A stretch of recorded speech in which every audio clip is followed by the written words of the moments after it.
हरे कृष्णा। स्वागत है आपका हमारे चैनल पर। आज हम चर्चा करेंगे भगवद गीता के चौथे अध्याय का, जिसका नाम है ज्ञान कर्म संन्यास योग। इस अध्याय में भगवान श्री कृष्ण अर्जुन को कर्म, ज्ञान और संन्यास का गहरा अर्थ समझाते हैं। श्री कृष्ण बताते हैं कि ज्ञान के साथ किए गए कर्म ही जीवन में बंधनों से मुक्त कर सकते हैं। साथ ही हम कुछ महत्वपूर्ण श्लोकों को सरल भाषा में समझेंगे। तो चलिए शुरुआत करते हैं। चौथे अध्याय में भगवान श्री कृष्ण अर्जुन को बताते हैं कि ये दिव्य ज्ञान उन्होंने बहुत पहले सूर्य देवता को दिया था और आज वो इसे अर्जुन को फिर से सिखा रहे हैं। अर्जुन के लिए ये ज्ञान युद्ध की स्थिति में अपने कर्तव्यों को समझने में मदद करता है।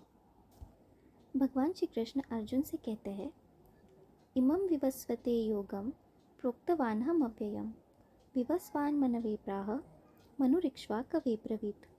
अर्थ, श्री कृष्ण बताते हैं कि उन्होंने ये ज्ञान सूर्य देवता विवस्वान को दिया था, जिन्होंने इसे अपने पुत्र मनु को दिया और फिर ये ज्ञान राजा इक्ष्वाकु तक पहुंचा। ये श्लोक इस बात को दर्शाता है कि भगवान का दिया हुआ ये ज्ञान कालातीत है और युगों से चल रहा है। कृष्ण अपने अवतार के बारे में बताते हैं, यदा यदा हि धर्मस्य ग्लानिर्भवति भारत अभ्युत्थानमधर्मस्य तदात्मानं सृजाम्यहम् परित्राणाय साधूनां विनाशाय च दुष्कृतां धर्म संस्थापनार्थाय संभवामि युगे युगे। अर्थ, भगवान कहते हैं कि जब जब धर्म की हानि होती है और अधर्म का बढ़ावा होता है, तब तब मैं अवतार लेकर साधु संतों की रक्षा और पापियों के विनाश के लिए आता हूँ। धर्म की पुनर्स्थापना के लिए मैं युग युग में अवतरित होता हूँ।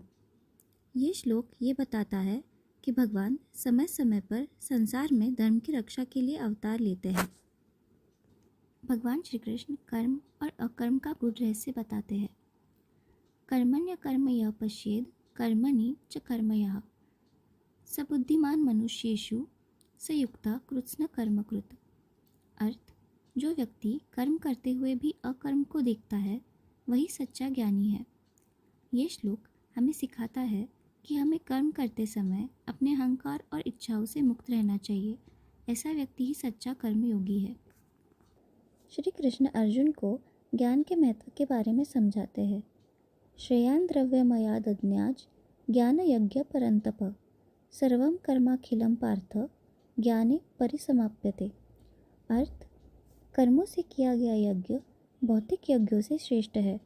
अंततः हर कर्म को ज्ञान से ही समाप्त करना चाहिए।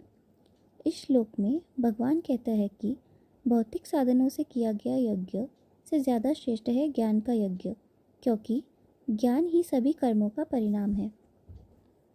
श्री कृष्ण बताते हैं कि ज्ञान से हर प्रकार के बंधनों से मुक्ति पाई जा सकती है। श्लोक, अपि चेदसि पापेभ्य सर्वेभ्य पापकृत्तम सर्वं ज्ञानप्लवेनैव वृजिनं संतरिष्यसि।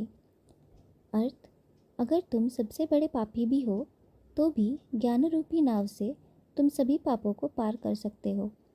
इस श्लोक में भगवान अर्जुन को आश्वासन देते हैं कि सही ज्ञान के माध्यम से व्यक्ति किसी भी प्रकार के बंधन या पाप से मुक्त हो सकता है।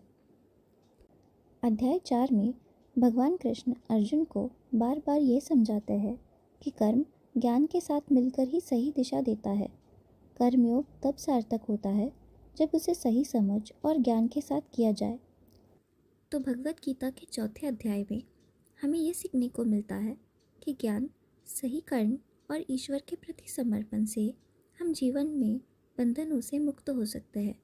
श्री कृष्ण हमें कर्म, ज्ञान और संन्यास का सही अर्थ समझाते हैं और बताते हैं कि ये ज्ञान जीवन की हर परिस्थिति में कैसे उपयोगी हो सकता है। अगर आपको ये वीडियो पसंद आया हो तो कृपया लाइक करें और हमारे चैनल को सब्सक्राइब करें, ताकि आपको गीता के अन्य अध्यायों के सारांश मिलते रहे। हरे कृष्ण।